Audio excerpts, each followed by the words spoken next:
Break के बाद एक बार फिर से रुक करेंगे यूपी बुलेटिन की ओर, जिसमें बात होगी भदोई की, जहां भदोई में उल्लास से मनाया गया क्रिसमस। विशेष प्रार्थना सभा का आयोजन हुआ। साथ ही बात होगी गाजियाबाद की, जहां गाजियाबाद के राजनगर एक्सटेंशन स्थित जीडी ग्लोबल स्कूल में इंटर स्कूल चैंपियनशिप प्रतियोगिता का भव्य आयोजन किया गया। ऐसी तमाम खबरों पर विस्तार से होगी चर्चा।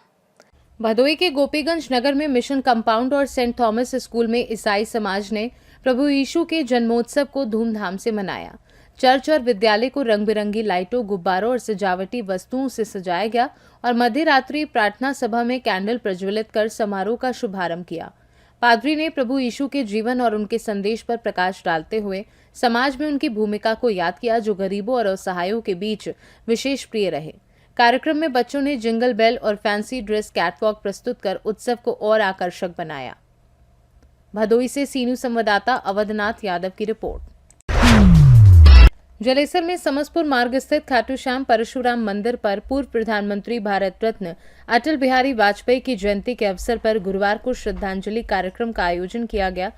कार्यक्रम का आयोजन मध्याह्न 12 बजे से पूर्व युवा नेता आयुष पचौरी की देखरेख में किया गया, जिसमें लगभग 30 से 35 लोगों ने सहभागिता की। कार्यक्रम के दौरान उपस्थित जनों ने पूर्व प्रधानमंत्री अटल बिहारी वाजपेयी के चित्र पर माल्या अर्पण कर पुष्प अर्पित किए तथा उनके राष्ट्रहित में किए गए योगदान, राजनीतिक जीवन और विचारधारा पर विस्तार से चर्चा की। इस अवसर पर वैश्य एकता परिषद के प्रदेश सचिव हरीश वाशने, ब्राह्मण महासभा अध्यक्ष डॉक्टर अजय उपाध्याय, चेयरमैन प्रतिनिधि संजीव वर्मा, हरिबाबू शर्मा, राजवीर गौतम समेत अनेक गणमान्य लोग उपस्थित रहे। वहीं कार्यक्रम शांतिपूर्ण एवं श्रद्धा भाव के साथ संपन्न हुआ।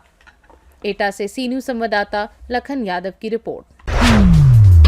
गाजियाबाद के राजनगर एक्सटेंशन स्थित जीडी ग्लोबल स्कूल में इंटर स्कूल चैंपियनशिप प्रतियोगिता का भव्य आयोजन किया गया, जो 2 दिनों तक चला। इस प्रतियोगिता में छात्रों ने खेल भावना, अनुशासन और टीम वर्क का शानदार प्रदर्शन किया।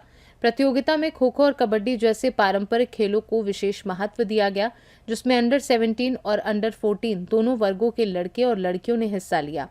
44 स्कूलों की टीमों ने कड़ी टक्कर दी, जिसमें अंडर 17 बॉयज और गर्ल्स वर्ग में M public school, under 14 boys में BBSSM स्कूल मेरठ और अंडर 14 गर्ल्स में SRM पब्लिक स्कूल ने प्रथम स्थान हासिल किया। कार्यक्रम के मुख्य अतिथि ने खेल और पढ़ाई के संतुलन का महत्व बताया और समापन पर विजेताओं को ट्रॉफी एवं पुरस्कार देकर सम्मानित किया गया। 2 दिनों तक चले इस आयोजन ने छात्रों की खेल प्रतिभा, जुनून और अनुशासन को बढ़ावा दिया। क्या नाम है आपका? अंश मिश्रा। अंश, कहाँ आप खेलने आए हैं और क्या कुछ पार्टिसिपेट करने आए हैं, किस गेम में खेलने आए हैं? जेडी ग्लोबल में आए हैं, पार्टिसिपेट खो खो में किया है। रचना मैम ने हमें खेलने का मौका दिया है और एक मैच खेला था, हमने उसमें जीत हासिल की है। किस गेम में आप पार्टिसिपेट किया है? खो खो।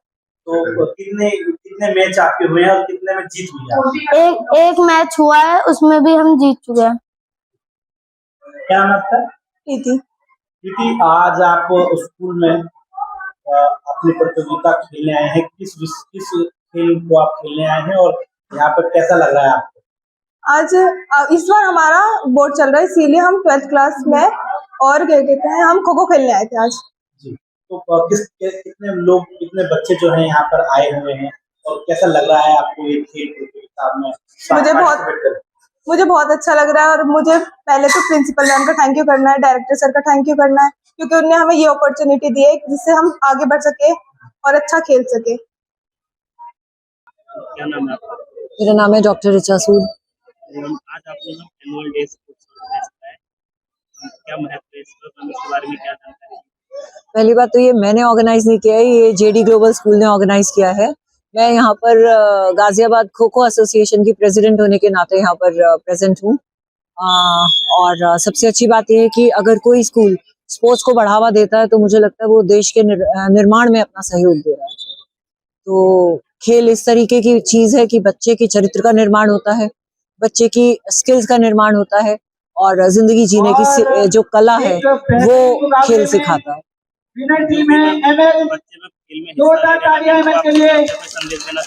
जी हाँ, मैंने इनसे अभी बात भी की थी, तो इनसे मैंने यही कहा था कि जो बच्चा खेलता है और पढ़ता है वो लाजवाब हो जाता है।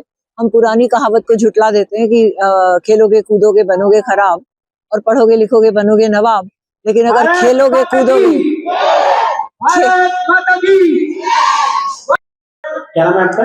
मेरा नाम रचना त्यागी, मैं जेडी ग्लोबल स्कूल की प्रिंसिपल हूँ। आज कई स्कूलों के बच्चे आज यहाँ आए हैं, किस तरीके का ये आयोजन है और किस चीज का ये आयोजन है? ये हमारे खेल, हम क्या करते हैं कि पूरे वर्ष में हम एक बार स्पोर्ट्स मीट्स रखते हैं जेडी ग्लोबल की तरफ से, और आज हमने 2 स्पोर्ट्स रखे, एक खो खो और एक कबड्डी। और आज हमारे पास 45 प्लस स्कूल्स खो खो और कबड्डी में पार्टिसिपेट करने आए हैं। कुल कितने गेम हुए हैं मैम और कितने बच्चे जो हैं इसमें छात्र जो हैं वो आए? आज हमारे 600 प्लस छात्रों की संख्या है जो सिर्फ 2 गेमों में ही पार्टिसिपेट करने आए हैं। हमने क्या किया है कि खो खो को भी 2 पार्ट में डिवाइड किया है, under 14 and under 17। Under 14 girls, under 14 boys, under 17 girls और अंडर 17 बॉयज। आपको कितने दिन का ये आयोजन? ये हमने 23 और 24 2 दिन का आयोजन रखा है। क्या कुछ इनको दिया जाएगा जीत के? इनके लिए हमने बड़ी बड़ी ट्रॉफियों का रखी हैं और सर्टिफिकेट विद मेडल। कुछ ऐसा संदेश देना चाहेंगे तो बच्चे प्रेरित हों? बस हम तो स्पोर्ट्स में चाहेंगे कि स्वस्थ शरीर में ही स्वस्थ मस्तिष्क होता है, खेलना कूदना। क्या नाम है आपका? मेरा नाम ऋषभ निर्वाणा है, I am the director of this school, JD global school. ये सर आज देखा जा रहा है यहाँ पर सर आपने स्पोर्ट्स डे का ऑर्गेनाइज किया है, सर यहाँ पर कितनी टीमों ने हिस्सा लिया? यहाँ पर अप्रोक्सीमेटली 40 प्लस टीम है जो अंडर 14 अंडर 17 में कबड्डी और खो खो कॉम्पिटिशन के अंदर खेल रहे हैं यहाँ पे अभी। और बस मैं यही बढ़ावा दे रहा हूँ बच्चों को कि अपना स्कूल का एक यूएसपी बना रहा हूँ कि मेरा स्कूल का यूएसपी यही होगा कि स्पोर्ट्स। गाजियाबाद से सीनू संवाददाता राजेंद्र चौधरी की रिपोर्ट। हमीरपुर जनपद के प्रसिद्ध सिंगमेश्वर मंदिर आश्रम के महंत पीठाधीश्वर त्रिभुवन दास महाराज और पंचायती अखाड़ा पीठाधीश्वर अद्वैतानंद महाराज के अलावा मंदिर में पधारे अन्य महंत और साधु संतों ने श्रद्धालुओं के सहयोग से मां कालिंद्री के नाम से यमुना को 600 मीटर की चुनरी चढ़ाई। संतों की टोली ने इस छोर से उस छोर तक चुनरी ले जाने के लिए 3 नावों का सहारा लिया। सतरंगी चुनरी यमुना के जल को स्पर्श करती हुई पहुंची। अखाड़े की जमात ने रामधुन के साथ भोलेनाथ के जयकारे लगाए, जिसके बाद दीपदान हुआ। एक साथ मंदिर में सैकड़ों दीप छोड़े गए, यमुना की आरती हुई और फिर संकीर्तन हुआ। संगमेश्वर मंदिर के महंत ने जनपद के लोगों से अपील की कि आज 25 दिसंबर को विशेष पूजा का आयोजन किया जाएगा, जिसमें स्वयं महादेव रूपी भस्म के गोले की भव्य पूजा की जाएगी। इस कार्यक्रम में नित्य शिव जी श्रृंगार करने वाले भक्तों के द्वारा इस विशेष कार्यक्रम का आयोजन किया गया। आनंद भगवान की जय, बोलो जमुना मैया की जय, बोलो श्री सतपंच परमेश्वर भगवान की जय, बोलो शंग महेश्वर भगवान की जय। हम पंच परमेश्वर के छत्र छाया में, भगवान शंकर की सन्निधि छत्र छाया में, नगर के समस्त संभ्रांत लोगों के बीच में हमारे नगर के अध्यक्ष श्री कुलदीप जी और शिव भक्त मंडली जितनी भी है, आज जो है 600 मीटर की चुनरी माँ कालिंद्री को, माँ जमुना जी को आज अर्पित की गई है, चढ़ाई गई है। और ये अद्भुत कार्यक्रम हमने जब से हम 30-35 साल से हमीरपुर से टच हुए हैं, तब से हम पहली बार ये देख रहे हैं कि ये इतना दिव्य कार्यक्रम, इतना आनंददायक कार्यक्रम हुआ है। और अभी चुनरी चढ़ी, अभी हमारा यहाँ दीपदान भी होगा। और संगमेश्वर धाम प्राचीन शिव मंदिर में अभी हमारे 15 तारीख से पंच परमेश्वर पंचायती अखाड़ा बड़ा उदासीन के 100-125 संत आए हुए हैं, जमात मंडली आई हुई है। सभी भक्तगण उनका खूब अभिनंदन स्वागत, हर तरह से सेवा, तन से, मन से, मनसा वाचा कर्मणा से हर तरह से सेवा कर रहे हैं। सभी संत महात्मा इस नगर से बहुत प्रसन्न हैं और इसके लिए हम लोग सभी नगरवासियों का और विशेष करके अध्यक्ष जी का और सभी समस्त शिव भक्तों का बहुत बहुत साधुवाद, बहुत बहुत आशीर्वाद देते हैं। माँ जमुना जी से प्रार्थना करते हैं कि आपके घर में शांति, धन का वास और हर तरह से सुख समृद्धि रहे। यहाँ के संत जो भी पंच परमेश्वर की सेवा कर रहे हैं। हमीरपुर से सीनू संवाददाता जितेंद्र की रिपोर्ट। बांग्लादेश में हिंदू युवक दीपू चंद की हत्या के बाद भारत में विरोध प्रदर्शन तेज हो गए हैं। नोएडा में विश्व हिंदू परिषद और बजरंग दल दुर्गा वाहिनी ने सेक्टर 27 के डीएम चौराहे पर जोरदार प्रदर्शन किया। प्रदर्शनकारियों ने बांग्लादेश के कार्यवाहक प्रधानमंत्री यूनुस खान के खिलाफ नारेबाजी की और उनका पुतला फूका। उन्होंने आरोपियों के खिलाफ सख्त कार्यवाही की मांग की। विश्व हिंदू परिषद और अन्य संगठनों ने इस दौरान इस्लामिक कट्टरपंथियों के खिलाफ भी नारेबाजी की। प्रदर्शन का उद्देश्य बांग्लादेश में हिंदू समुदाय पर हो रहे अत्याचारों के विरोध में जागरूकता बढ़ाना और सरकार से कार्यवाही की मांग करना था। यूनुस सरकार, बांग्लादेशी सरकार और इस्लामिक जिहाद का पुतला हमने दहन किया, क्योंकि पूरे देश भर में विश्व हिंदू परिषद बजरंग दल के आह्वान पर जो अभी पिछले कुछ दिनों पूर्व दीपू चंद्र दास की बिना किसी कारण से आरोप लगाकर निर्ममता के साथ हत्या की, वास्तव में जैसी हत्या की गई है वो केवल एक दीपू चंद्र दास नहीं, तो वहाँ लगातार सैकड़ों हिंदुओं की हत्या हो रही है। उनके अंग काटे जाते हैं, उनकी चोटी काटी जाती है, उनको नौकरी से निकाल जाता है, उनको भूखों मारा जाता है, महिलाओं के ऊपर अत्याचार है। इसलिए पूरे देश भर में नहीं, संपूर्ण विश्व भर में अपना हिंदू आक्रोशित है। इसलिए हम लोगों ने अभी 2-3 दिन के लिए सारे समाज को जगाने के लिए, सरकार की सहायता करने के लिए अपने भारत में जहाँ भी बांग्लादेशी है, जहाँ रोहिंग्याई है, जिनके कारण से आज यहाँ का डेमोग्राफी चेंज होता जा रहा है, उनको निकालने का काम हमको करना। सरकार से मांग है कि बांग्लादेश में भी हिंदुओं की सरकार से बात करे, वहाँ हिंदुओं की, हमारी जो वहाँ लोग हैं उनकी सुरक्षा का काम करे, ऐसी सरकार से बात करे और यहाँ पर हिंदू समाज को एकत्रित अपनी सुरक्षा के लिए, अपने धर्म के लिए करना, ये बजरंग दल के आह्वान पर संपूर्ण देश भर में हो रहा है, जिले में हो रहा है, प्रखंड स्तर तक हो रहा है। जहाँ जहाँ पर हमारा हिंदू समाज अपने मन से भी समाज के जागरण, केवल विश्व हिंदू परिषद का कार्यक्रम नहीं, ये समाज का कार्यक्रम है, ये हम सब लोग जब कर रहे हैं। नोएडा से सी न्यूज संवाददाता राजा मौर्य की रिपोर्ट। विकासखंड करचना के लिगदहिया ग्राम सभा में नाली निर्माण के दौरान 2 समुदायों के बीच कहासुनी और मारपीट की स्थिति बन गई। जानकारी मिलने के बाद मौके पर पहुंचे चौकी प्रभारी करचना ने दोनों पक्षों को समझा बुझाकर शांत कराया। पुलिस और ग्रामीणों के अनुसार विवाद उस समय शुरू हुआ जब सरकारी रास्ते के बीचों बीच नाली निर्माण कार्य कराया जा रहा था। मुस्लिम समुदाय के लोग इसे रोकने के लिए लाठी डंडों के साथ इकट्ठा हो गए, जिसके बाद हिंदू समुदाय के लोग भी मौके पर पहुंचे और कहासुनी बढ़ गई। मौके पर करचना थाना पुलिस और चौकी इंचार्ज अरुण कुमार शुक्ला पहुंचे। उन्होंने लोगों को शांत कराया और राजस्व टीम के साथ मामले को निपटाने का निर्देश दिया। वहीं हिंदू समाज के लोग थाने पहुंचे और नाली निर्माण कार्य में रोक लगाने वालों के खिलाफ कार्यवाही की मांग की। चमरौती बस्ती की नाली, हरिजन बस्ती की नाली जो है वो बन रही है जी, जिसको मुस्लिम लोग बनने नहीं दे रहे। क्यों नहीं बनने दे रहे, इसका कारण क्या है? मतलब वो लोग कह रहे हैं कि हरिजन बस्ती का पानी हमारी तरफ तालाब में नहीं जाएगा, हम लोगों का ही तालाब में जाएगा। आप तो ग्राम प्रधान हैं। हाँ, तो आपके द्वारा बनवाई जा रही है? हाँ, हमारे द्वारा बनवाई। तो कौन कौन रोक रहे हैं, क्यों रोक रहे हैं? इसमें 7-8 मुसलमान हैं जी जो वहाँ पे हैं और एक हिंदू भी हैं, हौसला प्रसाद सिंह जी। हाँ। तो ये अभी तो आप थाने पे आए हैं, तो क्या कार्रवाई हो रही है? थाने पर चौकी इंचार्ज गए थे वहाँ जी, मौके पर पूरा देखे हैं, देखने के बाद आए हैं तो कह रहे हैं नाली बनी है। प्रयागराज से सी न्यूज संवाददाता मंगला प्रसाद पटेल की रिपोर्ट। सायल थाना क्षेत्र के सौतरा साहल मार्ग पर सड़क किनारे एक युवक का शव पड़ा मिलने से इलाके में हड़कंप मच गया। स्थानीय लोगों ने सूचना पुलिस को दी। सूचना पर पहुंची पुलिस ने शव की शिनाख्त की। मृतक युवक की पहचान पिंटू राजपूत निवासी फतेहपुर थाना सहार जनपद औरैया के रूप में हुई। पुलिस ने मृतक के परिजनों को सूचना दी। परिजन मौके पर पहुंचे और रो रो कर बुरा हाल हो गया है।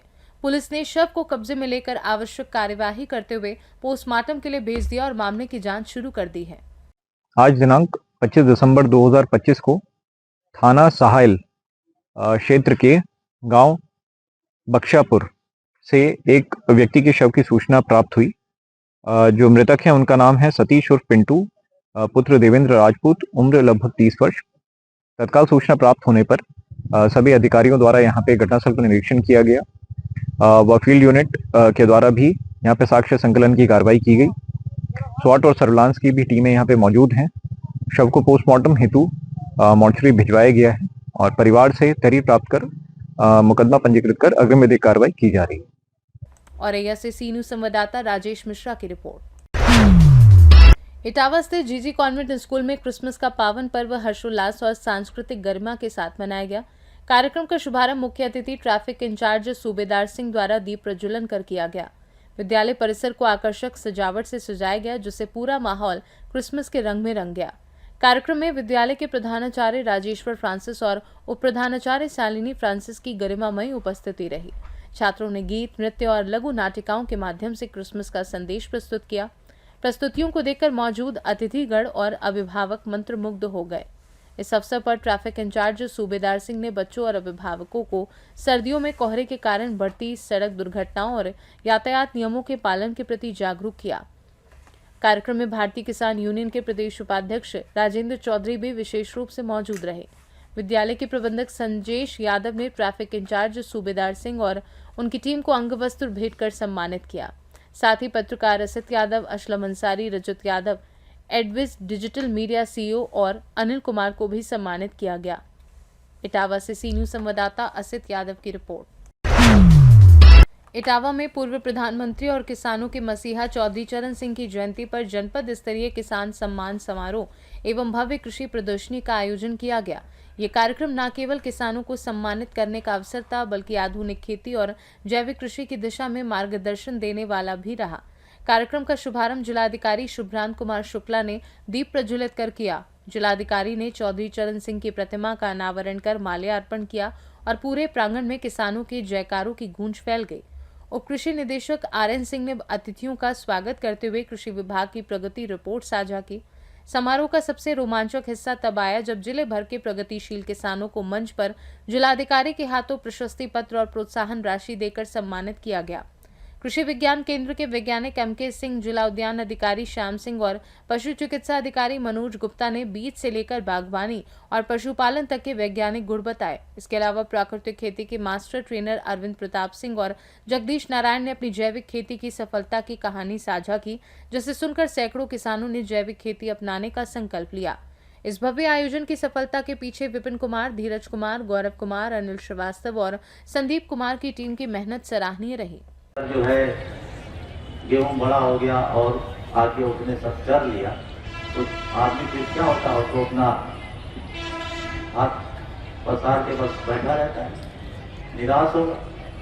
तो इसलिए ये एक सामाजिक सामूहिक जिम्मेदारी है। हम सभी किसान भाइयों को इन जिम्मेदारियों को भी निभाना है। हमारे पूर्वजों ने हमें ये खेती दी है, ये धरती दी है, और इस धरती से ये अनाज, फल, फूल, सब्जी, सोना, चांदी, हीरा मोती जो कहें वो सब पैदा हो रहा है। तो आने वाली जो जनरेशन है हम उसको भी बचा के दें और अच्छा करके दें, ताकि ये जो धरती माँ है ये इसी तरह से धन धान्य से हम सबको परिपूर्ण किए रहें। चौधरी साहब के जन्मदिवस पे पुनः उन्हें हम नमन करते हैं, और जो मार किसानों के उत्थान के लिए इन्होंने प्रशस्त किया है। जो भी हमारे सरकारी विभाग हैं, यहाँ बहुत सारे प्रगतिशील किसान हैं, सब मिलके उसको और आगे ले जाएंगे। आप सबको ढेर सारी शुभकामनाएं। इटावा से सी न्यूज संवाददाता देवेंद्र सिंह की रिपोर्ट। पट्टी नगर में भाजपा पार्टी के पट्टी मंडल महामंत्री मनोज खंडेलवाल उर्फ मामा के यहाँ पूर्व प्रधानमंत्री अटल बिहारी वाजपेयी की 101वीं जयंती धूमधाम से मनाई गई। कार्यक्रम की अध्यक्षता सभासद रामचरित्र वर्मा ने की, जिसमें पार्टी के पूर्व कैबिनेट मंत्री राजेंद्र प्रताप सिंह उर्फ मोती सिंह ने विचार साझा किए। इस अवसर पर भारतीय जनता पार्टी के कई कार्यकर्ताओं सहित उपस्थित रहे। पूर्व कैबिनेट मंत्री राजेंद्र प्रताप सिंह उर्फ मोती सिंह ने पूर्व प्रधानमंत्री स्वर्गीय अटल बिहारी वाजपेयी की 101वीं जयंती मनाई। कार्यक्रम में ग्रामीण मंडल के पदाधिकारी एवं नगर के कई सम्मानित लोग शामिल रहे। पूर्व कैबिनेट मंत्री राजेंद्र प्रताप सिंह उर्फ मोती सिंह ने कहा कि भारत रत्न अटल बिहारी वाजपेयी जी की आज पुण्य जयंती है। उसके अवसर पर भारतीय जनता पार्टी के जितने पदाधिकारी हैं, जितने वरिष्ठ सहयोगी हैं, सबके साथ सैकड़ों लोगों की उपस्थिति में उनके चित्र पर माल्यार्पण हुआ और बड़ी धूमधाम से उनकी जयंती मनाई गई और इसमें उपस्थित लोगों के मध्य मिष्ठान का वितरण किया गया और साथ ही भारत के गृह मंत्री द्वारा SIR के मुद्दे पर लोकसभा में दिए गए वक्तव्य के सजीव प्रसारण को भी सबके साथ सुना गया। कार्यक्रम में मुख्य रूप से पट्टी ब्लॉक प्रमुख राकेश कुमार सिंह उर्फ पप्पू सिंह, पट्टी नगर पंचायत अध्यक्ष अशोक कुमार जायसवाल, सभासद गौरव श्रीवास्तव, संतोष सिंह, प्रवीण सिंह उर्फ मुन्ना सिंह, सतीश सिंह, अधिवक्ता अनुपम सिंह उर्फ पंकज, राजा अर्जुन प्रताप सिंह, सुरेश पटेल, अमित जायसवाल, अशोक कुमार श्रीवास्तव, पूर्व जिला पंचायत सदस्य पंकज सिंह उर्फ राजू सिंह, अधिवक्ता वीरू सिंह आदि लोग मौजूद रहे। आज भारत रत्न श्री अटल बिहारी वाजपेयी जी की पुण्य जयंती के अवसर पर पट्टी नगर में मंडल अध्यक्ष आदरणीय रमेश सोनी जी के नेतृत्व में जिला भारतीय जनता पार्टी के उपाध्यक्ष श्री अशोक श्रीवास्तव जी, पूर्व मंडल अध्यक्ष श्री रामचरित्र वर्मा जी, पंडित दीनदयाल उपाध्याय आदर्श नगर पंचायत पट्टी के यशस्वी अध्यक्ष श्री अशोक जायसवाल जी, श्री बच्चन तिवारी जी सहित सैकड़ों साथियों के साथ आज पट्टी में बूथ संख्या 91, बूथ संख्या 92 पर धूमधाम से जयंती मनाई गई। सब ने बढ़ चढ़ के हिस्सा लिया और एसआईआर पर माननीय गृह मंत्री जी द्वारा लोकसभा में दिए गए उनके संबोधन को भी सबकी मौजूदगी में सबने सुना और सुनकर उस पर कार्य करने का संकल्प। प्रतापगढ़ से सी न्यूज संवाददाता रोहित जायसवाल की रिपोर्ट। यूपी बुलेटिन में फिलहाल के लिए इतना ही। देश दुनिया की बाकी खबरों को जानने के लिए आप देखते रहिए सी न्यूज भारत।